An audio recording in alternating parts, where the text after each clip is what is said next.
Sorry if I'm slurring, I have a cough drop in, but it's better than the alternative, so good morning, everybody. First of all, by request of my mom, I wanted to make an announcement, but she wanted me to make it up here, so thank you guys for all of you cooked food for the college during finals week. It was awesome. We had really good food. I had some awesome chicken and dumplings, really good desserts. Everyone at the college loved it. We all ate up. It really meant a lot to us because we don't get meals cooked for us on Sundays, and so that was great to show up Sunday night during finals week when we're all busy and eat some food. So thank you guys for doing that.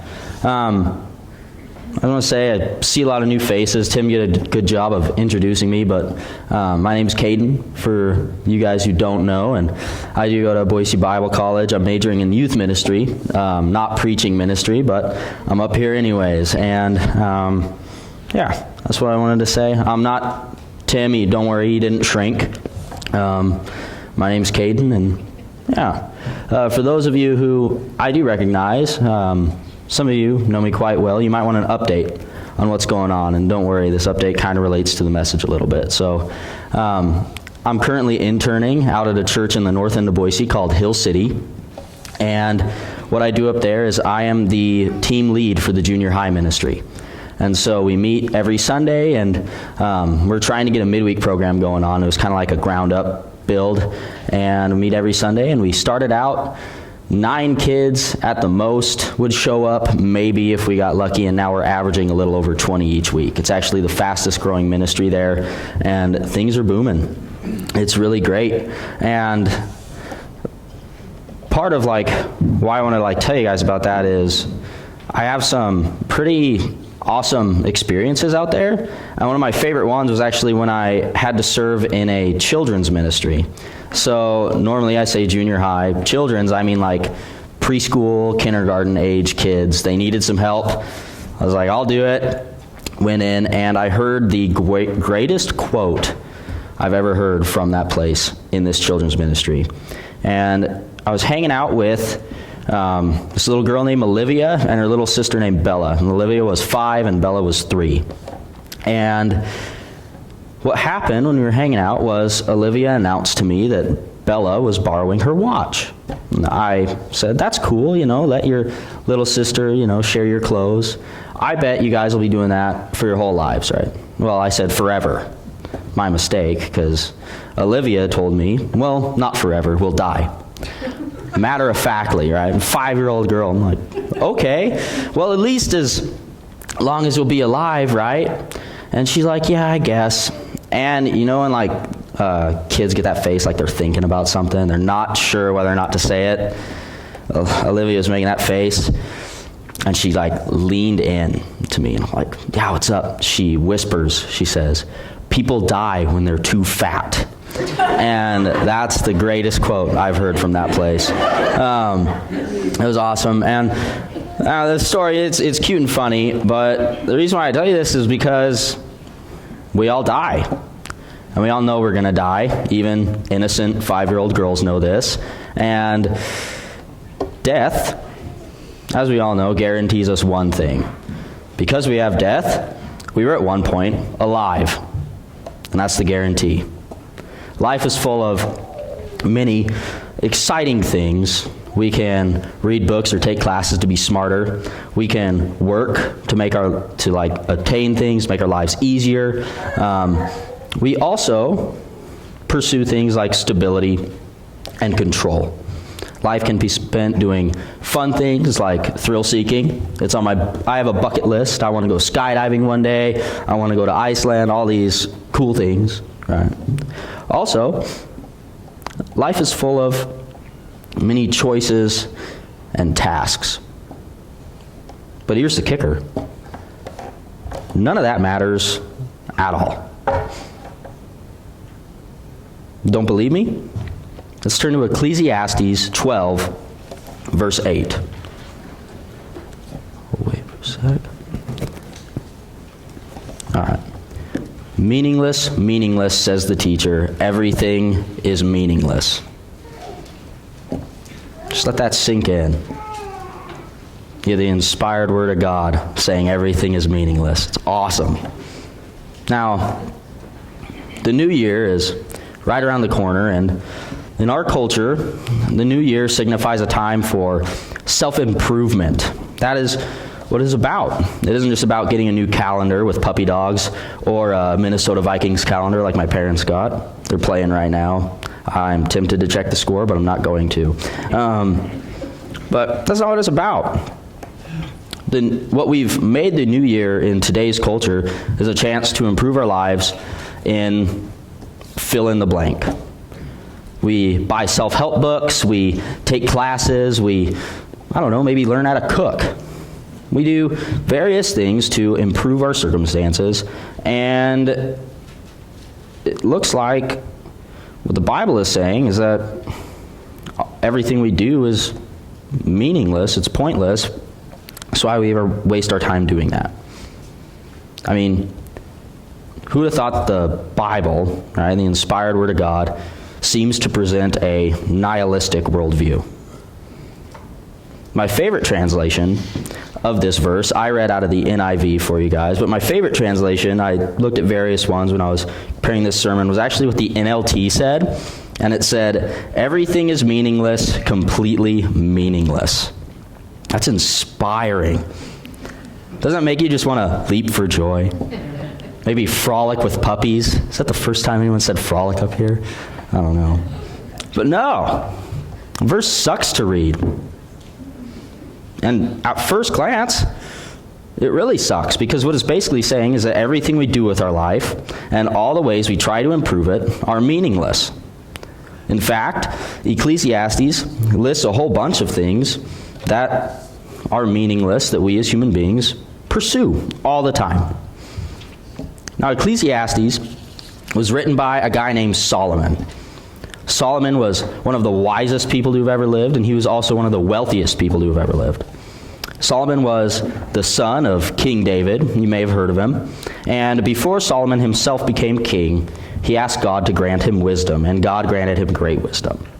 Solomon used this wisdom to accumulate loads of wealth. He had many wives, concubines, and horses, and a whole bunch of chariots. That's recorded in the Bible. And pretty much Solomon had everything a man could want and more. And he is the one that wrote that everything is meaningless.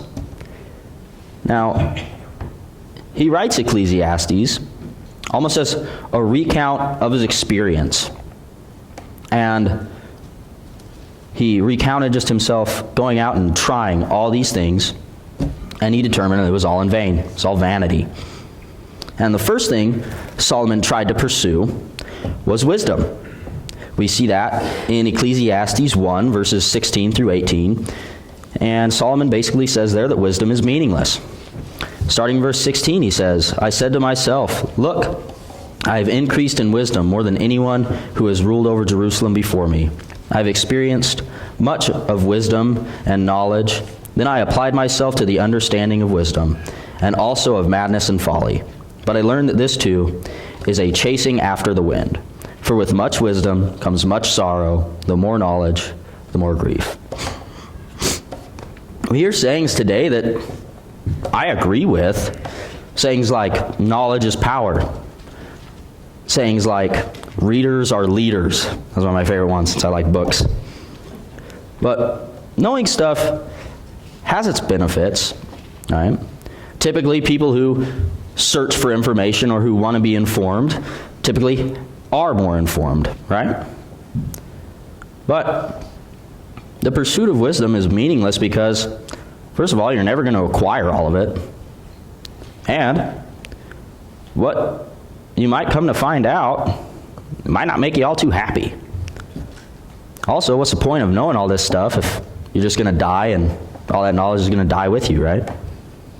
Now, Solomon tried another thing other than searching for wisdom to find meaning in. Solomon tried to find meaning in pleasure, and he tried to find meaning in hard work and labor. Ecclesiastes 2:4 through 11 says, I undertook great projects. I built houses for myself and planted vineyards. I made gardens and parks and planted all kinds of fruit trees in them. I made reservoirs to water groves of flourishing trees. I bought male and female slaves and had other slaves who were born in my house. I also owned more herds and flocks than anyone in Jerusalem before me. I amassed silver and gold for myself and the treasure of kings and provinces. I acquired male and female singers and a harem as well, the delights of a man's heart. I became greater by far than anyone in Jerusalem before me.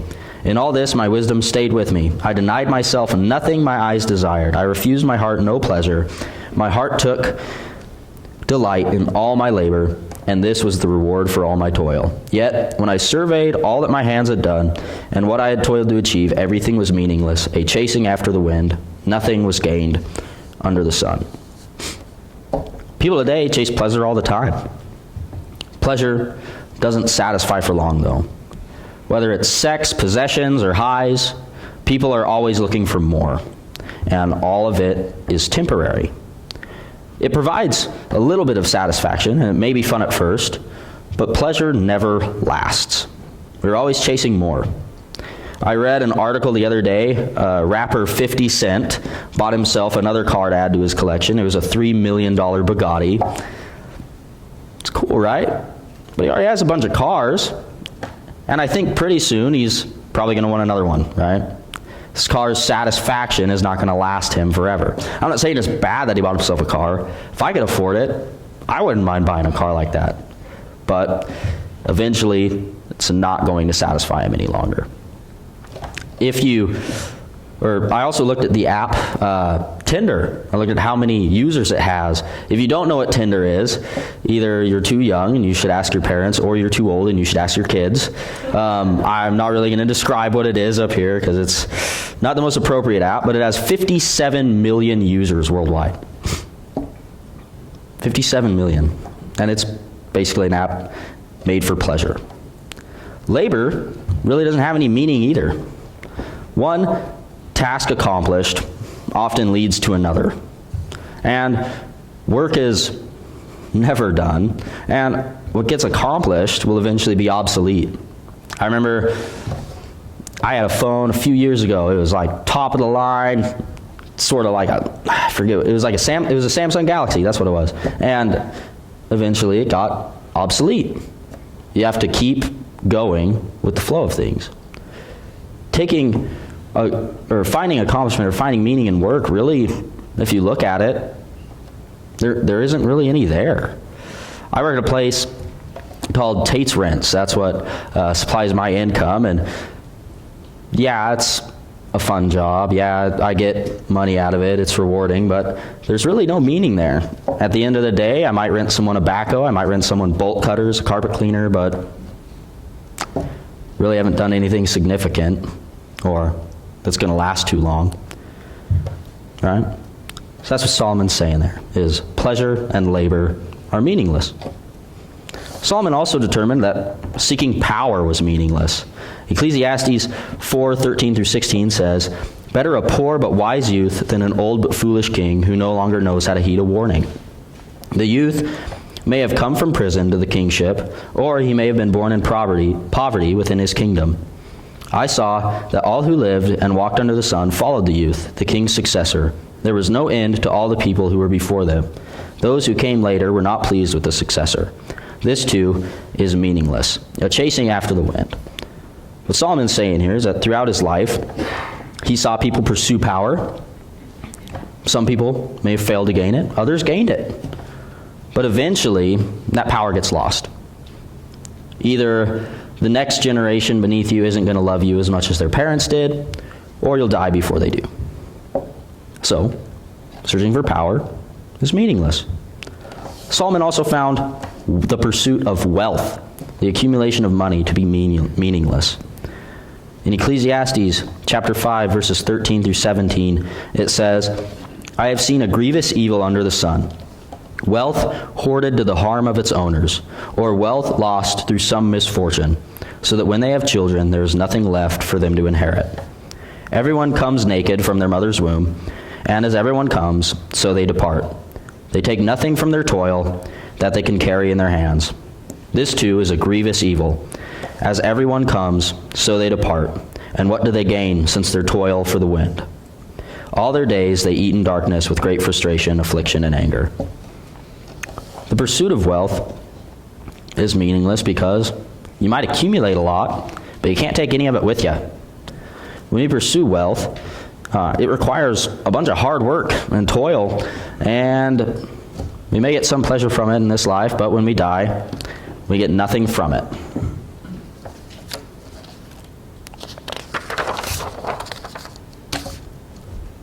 Now, one certainty that Solomon points out in Ecclesiastes, he points out two of them. One of them is death. Solomon points this out, and they kind of introduce us to the reasoning why he says all these things are meaningless. Right? Solomon points out things that are meaningless as wisdom, pleasure, labor, power, and wealth.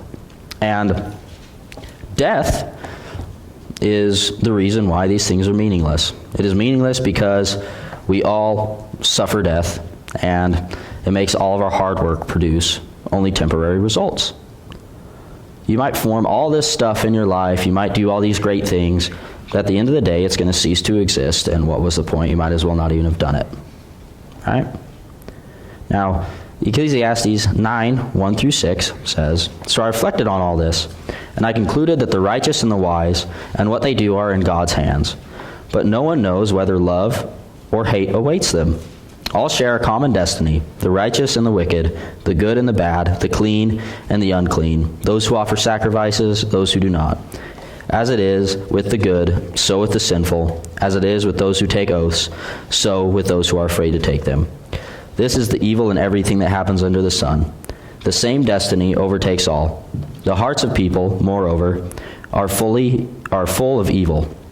There is madness in their hearts while they live, and afterward they join the dead. Anyone who is among the living has hope. Even a live dog is better off than a dead lion. For the living know that they will live, but what do the dead know? They know nothing. They have no further reward, and even their name is forgotten.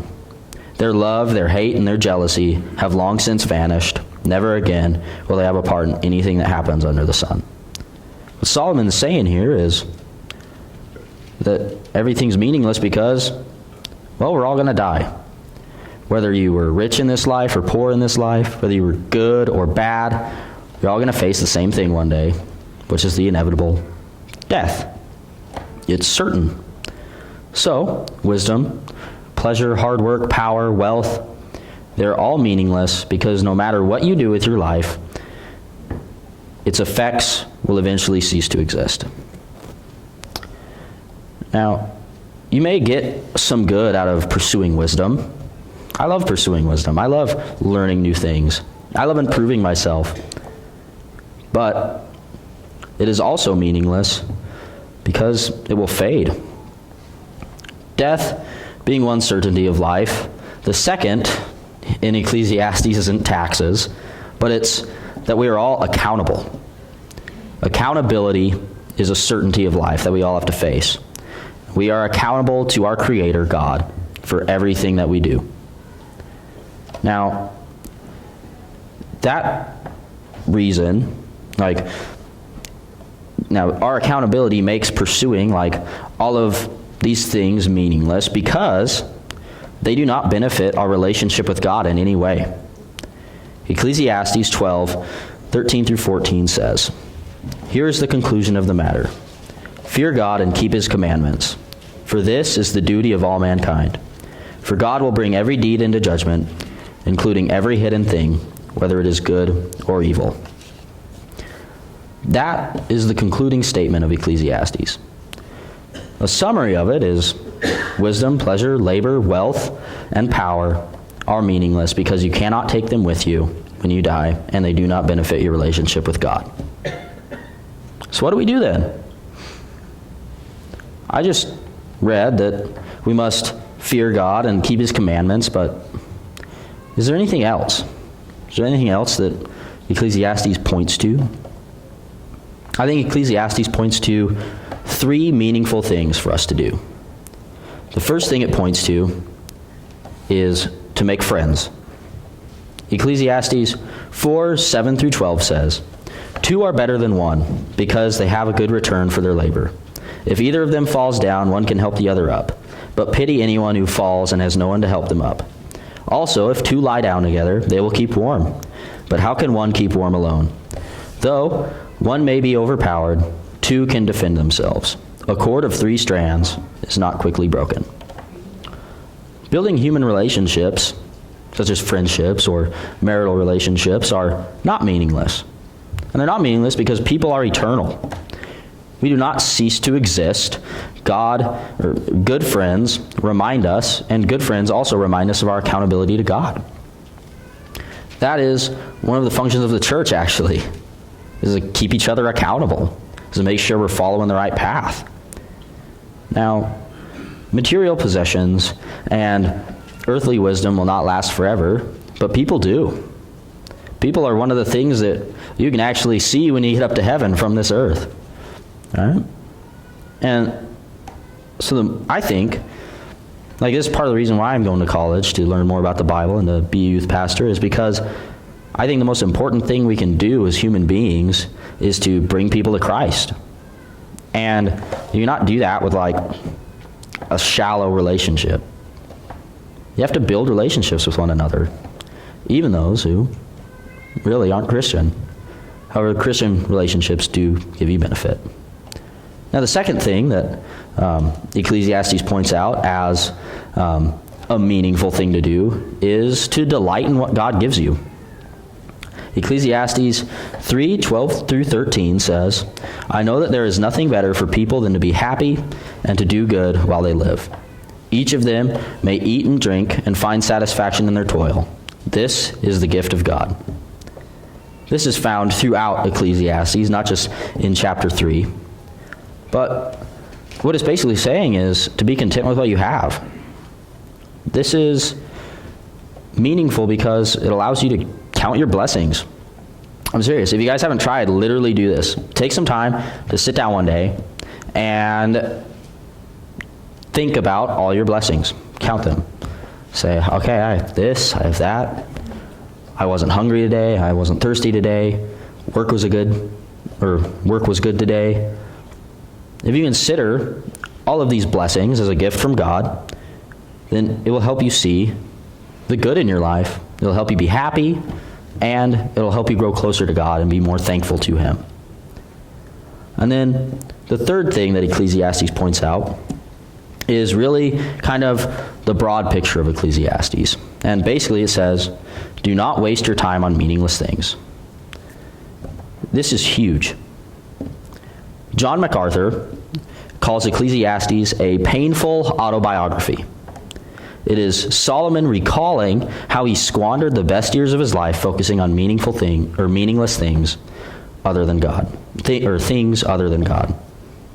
This mistake is so common, and yet it's willfully made every day. We all see it. This mistake is when people say God can wait. It is the idea of, I'm going to live it up when I'm young, but I'll get on the right track when I'm old. In chapter 12, verse 1, Solomon says, not to let the excitement of our youth distract us from our Creator. And he says it out of his own experience. If you guys know much about Solomon, you know that he wasn't always on good terms with God. Kind of started out that way and faded off, and God punished him for it. But through his experience, he wishes he was. Now, Greg Laurie kind of wrote a little summary of Ecclesiastes, and I want to read it to you.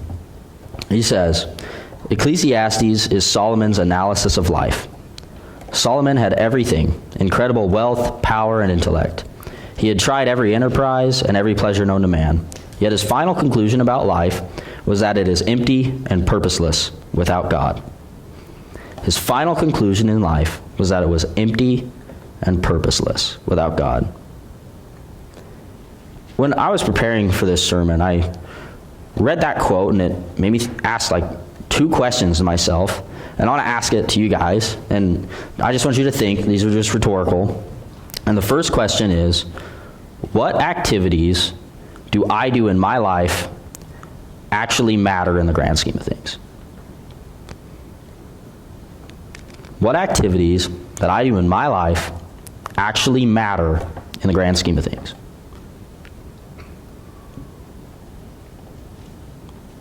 Second, what has to change in order for every activity in my life to matter?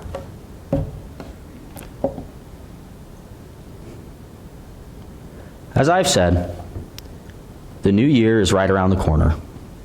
It is a time for self-improvement. So if you guys have a list of New Year's resolutions or New Year's goals, write down to do something meaningful in the scope of eternity as a goal. Time is a non-renewable resource. We all have the same number of hours in a day. All of us do. All right? Some accomplish more with it, some accomplish less. But at the end of the day, we each get 24 hours every day. And once that hour is passed, it's gone forever. You can't get it back. You can't click a rewind button, as much as I wish I could sometimes. So, make those hours count. Make the time you have on this earth meaningful. Don't waste your time on meaningless things.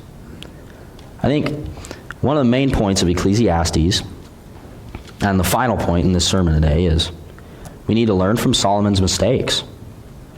We need to not squander the time that's given to us, especially while we're young.